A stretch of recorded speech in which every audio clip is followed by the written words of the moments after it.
क्या आपने कभी ऐसे इंसान के बारे में सुना है जो गरीब पैदा हुआ, दुश्मनों से घिरा रहा, हर कदम पर उसे मारने की साजिश हुई, लेकिन फिर भी पूरी दुनिया का सबसे ताकतवर आदमी बन गया? और क्या होगा अगर वही इंसान जिसने लाखों लोगों को झुकाया, आखिर में अपने सबसे करीब लोगों के हाथों धोखा खा जाए? ये कहानी है जूलियस सीजर की, एक ऐसे आदमी की जिसने रोम जीता लेकिन इंसानों का दिल नहीं समझ पाया। 100 ईसा पूर्व रोम की गलियों में एक बच्चे का जन्म हुआ। नाम था गायस जूलियस सीजर। उसका परिवार कभी महान था, लेकिन जब सीजर पैदा हुआ तब उनके पास नाम तो था, ताकत नहीं। रोम उस समय षड्यंत्रों, राजनीति और खून से भरा हुआ था, जहां दोस्त भी मुस्कुराकर पीठ में छुरा घोंप देते थे। सीजर बचपन से समझ गया था, ये दुनिया सीधी नहीं है। उसके पिता जल्दी गुजर गए, कम उम्र में ही जिम्मेदारियां उसके कंधों पर आ गईं। लेकिन सीजर दूसरों जैसा नहीं था। उसकी आंखों में अजीब आत्मविश्वास था। वो गरीब हो सकता था, कमजोर नहीं।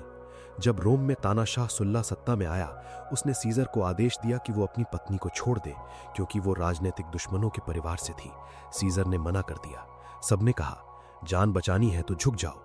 लेकिन उसने कहा, मैं प्यार को डर के बदले नहीं बेचूंगा। उसका सब कुछ छीन लिया गया, घर, संपत्ति, सम्मान, और उसे भागना पड़ा। यही जूलियस सीजर की असली शुरुआत थी। वो जंगलों में छुपा, बीमार पड़ा, भूखा रहा, लेकिन टूटा नहीं। कुछ समय बाद माफी मिली और वो वापस रोम लौटा।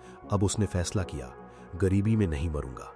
वो सेना में गया, युद्ध लड़ा, अपनी बहादुरी से नाम कमाया, फिर राजनीति में कदम रखा।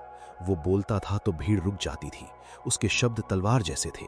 रोम के लोग उसे पसंद करने लगे। लेकिन ताकत मुफ्त नहीं मिलती। सीजर पर बहुत कर्ज था। उसने पैसे उधार लिए सिर्फ चुनाव जीतने के लिए। क्यों? क्योंकि उसे भरोसा था, अगर ऊपर पहुंचा सब चुका देगा। वो हर रिस्क लेता था और यही उसे अलग बनाता था। एक दिन उसे समुद्री डाकुओं ने पकड़ लिया। उन्होंने फिरौती मांगी। सीजर हंस पड़ा। उसने कहा, तुम्हें पता भी है मैं कौन हूं? इतनी कम रकम? डाकू हैरान रह गए।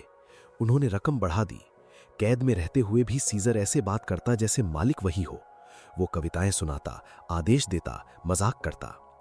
जाते जाते उसने कहा, मैं वापस आऊंगा और तुम सबको सूली पर चढ़ाऊंगा।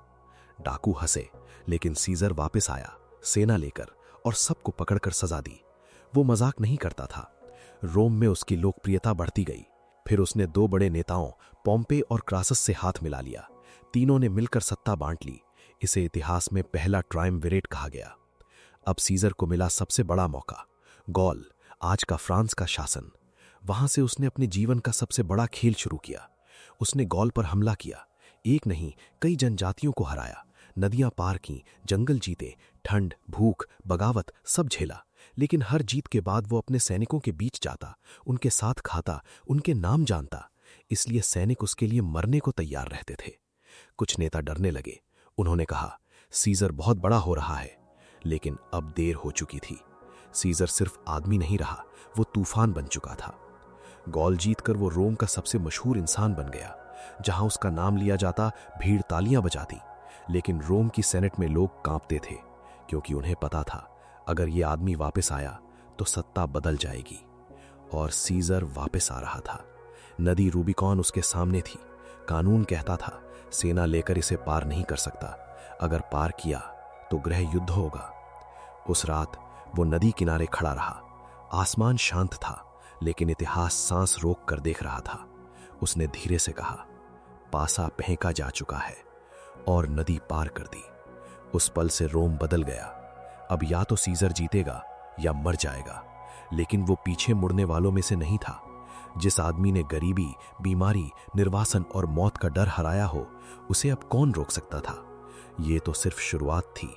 अभी उसे अपने ही दोस्त पोम्पे से लड़ना था। अभी उसे दुनिया का सबसे ताकतवर आदमी बनना था।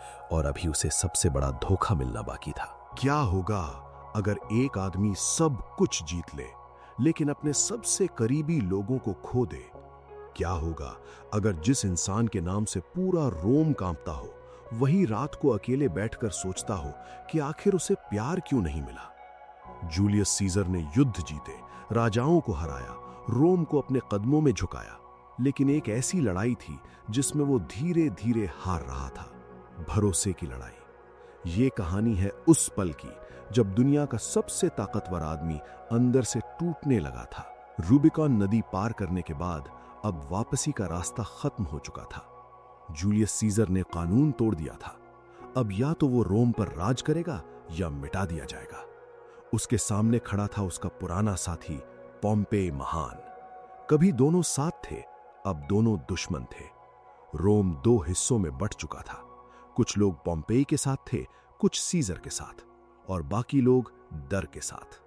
सीजर जानता था कि संख्या में वो कमजोर है, लेकिन उसके पास एक चीज थी, उसकी सेना का प्यार।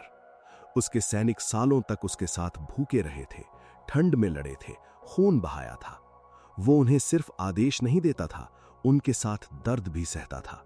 यही वजह थी कि वे उसके लिए जान देने को तैयार थे। निर्णायक युद्ध हुआ फार्सिलस के मैदान में। पोम्पेई के पास ज्यादा सैनिक थे, ज्यादा घोड़े थे, ज्यादा ताकत थी। सबको लगा सीजर हार जाएगा, लेकिन सीजर ने अपने सैनिकों से कहा, आज हम सिर्फ दुश्मन से नहीं लड़ रहे, आज हम अपनी किस्मत लिख रहे हैं। युद्ध शुरू हुआ। धरती कांप उठी, तलवारें टकराईं, घोड़ों की चीखें, सैनिकों की पुकार, धूल और मौत, सब कुछ एक साथ चल रहा था। सीजर सबसे पीछे खड़ा राजा नहीं था। वो आगे बढ़ा, अपने सैनिकों के बीच। उसकी मौजूदगी ने थके हुए लोगों में जान भर दी।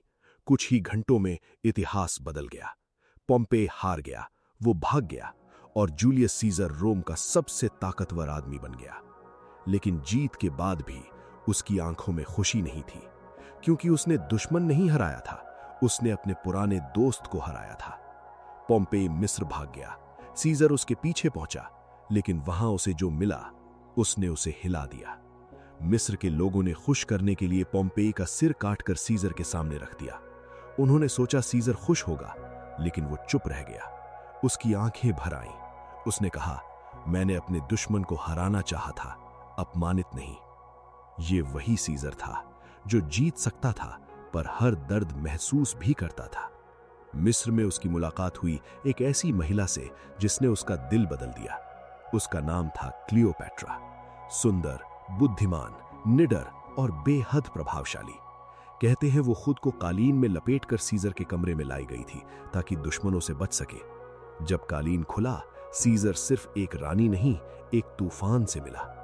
क्लियोपैट्रा ने उससे बात की, और पहली बार शायद सीजर ने किसी को अपने बराबर पाया। दोनों करीब आए। राजनीति भी थी, लेकिन भावनाएं भी थीं। कुछ समय बाद उनका एक बेटा हुआ, सिजेरियन। रोम का महान विजेता अब पिता बना था, लेकिन किस्मत ने उसे परिवार का सुकून भी चैन से नहीं दिया। रोम में लोग बातें करने लगे, सीजर बदल गया है, वो मिस्र की रानी के जाल में फंस गया है, वो खुद को राजा बनाना चाहता है। सीनेट में डर बढ़ने लगा। सीजर रोम लौटा।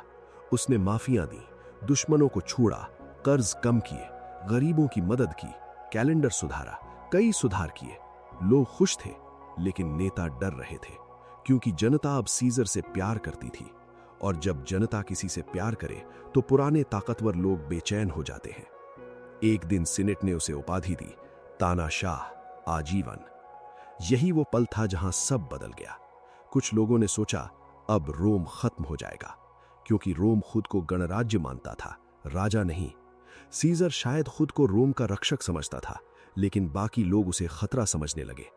और सबसे बड़ा दर्द ये था, उसके खिलाफ साजिश करने वालों में वो लोग भी थे जिन्हें उसने माफ किया था, जिन्हें उसने ऊपर उठाया था, जिन पर उसने भरोसा किया था। उनमें एक नाम था, ब्रूटस। सीजर उसे बेटे जैसा मानता था। लोग कहते थे वो उस पर सबसे ज्यादा भरोसा करता था, और शायद इसी वजह से सबसे बड़ा घाव वहीं से आने वाला था। लेकिन सीजर को कुछ अंदाजा नहीं था। वो अपने सपनों में व्यस्त था। वो रोम को और महान बनाना चाहता था। नई योजनाएं, नए कानून, नई जीतें। लेकिन कभी कभी इंसान बाहर के दुश्मन देख लेता है, अंदर के नहीं। रात को जब वो अकेला बैठता, शायद वो सोचता होगा कि मैंने दुनिया जीत ली, लेकिन क्या मैंने लोगों का दिल जीता? कुछ जीतें तालियां देती हैं, कुछ जीतें दुश्मन पैदा करती हैं। सीजर ने दोनों पा लिया था। अब रोम के पत्थर के महलों में धीमी आवाजें गूंज रही थीं, कदमों की आहट बढ़ रही थी, छुरे छुपाए जा रहे थे, मुस्कुराहटों के पीछे नफरत पल रही थी। और जूलियस सीजर, जिसने हजारों युद्ध जीते थे, अपने आखिरी युद्ध के सबसे करीब था। ये युद्ध तलवारों से नहीं, धोखे से लड़ा जाना था। क्या आपने कभी सोचा है, दुनिया का सबसे ताकतवर इंसान किससे हारता है? तलवार से, सेना से, दुश्मनों से? नहीं, कई बार सबसे बड़ा आदमी अपने ही लोगों से हारता है। जूलियस सीजर ने युद्ध जीते, राजाओं को हराया, रोम को अपने कदमों में झुका दिया, लेकिन जिस दिन वो मरा, उसके सामने कोई विदेशी सेना नहीं थी, उसके सामने थे उसके अपने दोस्त। और जब उसने आखिरी बार मुड़कर देखा तो एक चेहरा देखकर उसका दिल टूट गया। यह कहानी है इतिहास के सबसे दर्दनाक धोखे की। रोम की गलियों में उस सुबह अजीब सन्नाटा था। हवा भारी थी, जैसे शहर को पहले से पता हो आज कुछ बुरा होने वाला है। जूलियस सीजर अब रोम का सबसे ताकतवर आदमी था। उसका नाम सुनकर लोग झुकते थे, उसके फैसले कानून बन जाते थे। गरीब उसे मसीहा मानते थे, सैनिक उसे पिता जैसा मानते थे, लेकिन सेनेट के कई लोग उससे नफरत करते थे। क्यों? क्योंकि उन्हें डर था सीजर अब नेता नहीं, राजा बन जाएगा, और रोम को राजाओं से नफरत थी। सीजर को कई चेतावनियां मिली थी। लोगों ने कहा, सावधान रहिए, साजिश चल रही है। एक भविष्यवक्ता ने उससे कहा था, मार्च की 15 तारीख से सावधान रहो। लेकिन ताकतवर लोग अक्सर खतरे को हल्का समझते हैं। सीजर मुस्कुराया और बात टाल दी। उसकी पत्नी कैलपुर्निया ने रात को भयानक सपना देखा। उसने देखा कि सीजर खून में डूबा पड़ा है और रोम रो रहा है। सुबह उसने सीजर का हाथ पकड़कर कहा, आज मत जाइए, मेरा दिल डर रहा है। कुछ पल के लिए सीजर रुक गया। शायद पहली बार उसने सोचा, क्या सच में खतरा है? लेकिन तभी उसके कुछ साथी आए। उन्होंने कहा, अगर आप नहीं गए, लोग कहेंगे सीजर डर गया। यह बात उसके अहंकार को लगी। उसने कपड़े बदले और सेनेट जाने निकल पड़ा। कभी कभी इंसान दुश्मन से नहीं, अपने अभिमान से हारता है। सेनेट भवन के बाहर लोग खड़े थे, कुछ सम्मान में, कुछ साजिश में। अंदर लगभग 60 लोग उसका इंतजार कर रहे थे। उनके चेहरों पर मुस्कान थी, दिलों में छुरे। सीजर अंदर आया, सब खड़े हो गए, जैसे सम्मान दे रहे हों। लेकिन यह सम्मान नहीं, मौत का स्वागत था। एक व्यक्ति उसके पास आया और विनती करने लगा। सीजर ने ध्यान हटाया। तभी पीछे से किसी ने उसका कंधा पकड़ा। वो पलटा और पहला वार हुआ। छुरा उसके शरीर में उतर गया। सीजर चौंका, फिर दूसरा वार, फिर तीसरा, फिर कई वार एक साथ। कमरा चीखों से भर गया। वो लड़ सकता था, वो भाग सकता था, लेकिन जब उसने चेहरों को देखा, उसका दिल लड़ने से पहले टूट गया, क्योंकि उनमें उसका भरोसेमंद साथी भी था, ब्रूटस। ब्रूटस, जिसे वो बेटे जैसा मानता था, जिसे उसने माफ किया, जिसे ऊपर उठाया, जिस पर उसने भरोसा किया। सीजर ने उसे देखा और इतिहास के सबसे दर्दनाक शब्द कहे, तुम भी ब्रूटस? उस पल उसके अंदर सब खत्म हो गया। अगर ब्रूटस भी साथ है तो अब बचाने लायक कुछ नहीं। उसने प्रतिरोध छोड़ दिया, अपना चेहरा ढक लिया और मूर्ति के पास गिर पड़ा। महान जूलियस सीजर 23 छुरों के वार से खत्म हो गया। लेकिन सच कहें तो वो पहले वार में नहीं मरा था। वो उस पल मरा जब उसने ब्रूटस को देखा। सेनेट भवन में खून फैल गया। साजिश करने वाले कांप रहे थे। उन्होंने सोचा था लोग खुश होंगे, लेकिन बाहर खबर फैलते ही रोम फट पड़ा। लोग रोने लगे, सैनिक गुस्से में भर गए। गरीबों ने चिल्लाकर कहा, उन्होंने हमारे रक्षक को मार दिया। सीजर की लाश घर लाई गई। जिस आदमी ने रोम को दिशा दी अब चुप पड़ा था। फिर आया उसका अंतिम संस्कार। रोम की जनता हजारों की संख्या में जमा हुई। वहां खड़ा था उसका वफादार साथी मार्क एंटनी। उसने भीड़ से कहा, मैं सीजर की तारीफ करने नहीं, उसे दफनाने आया हूं। फिर उसने धीरे धीरे साजिशकर्ताओं की सच्चाई बताई। उसने सीजर का खून लगा वस्त्र उठाया। भीड़ रो पड़ी, फिर गुस्से में बदल गई। रोम जल उठा। जिन लोगों ने सीजर को मारा था उन्हें भागना पड़ा। ब्रूटस और बाकी लोग सोचते थे कि वो रोम बचा रहे हैं, लेकिन उन्होंने रोम को युद्ध में ढकेल दिया। सीजर मर गया, लेकिन उसकी मौत ने साम्राज्य पैदा कर दिया। कुछ समय बाद उसका दत्तक पुत्र ऑक्टेवियन सत्ता में आया, जो आगे चलकर ऑगस्टस बना और रोम गणराज्य से साम्राज्य बन गया। यानी जिन लोगों ने सीजर को राजा बनने से रोकने के लिए मारा, उन्होंने रास्ता और आसान कर दिया। इतिहास कितना अजीब है। जिसे मारकर खत्म करना चाहा वही और बड़ा हो गया। आज भी जूलियस सीजर का नाम जिंदा है, लेकिन उसकी सबसे बड़ी कहानी युद्ध नहीं, धोखा है। वो हमें सिखाकर गया, हर मुस्कुराता चेहरा अपना नहीं होता, हर पास खड़ा इंसान वफादार नहीं होता, और कभी-कभी सबसे गहरा घाव तलवार नहीं देती, भरोसा देता है। सीजर की मौत सिर्फ एक इंसान की मौत नहीं थी, वो भरोसे के टूटने की आवाज थी। और शायद इसी वजह से हजारों साल बाद भी लोग पूछते हैं, तुम भी ब्रूटस?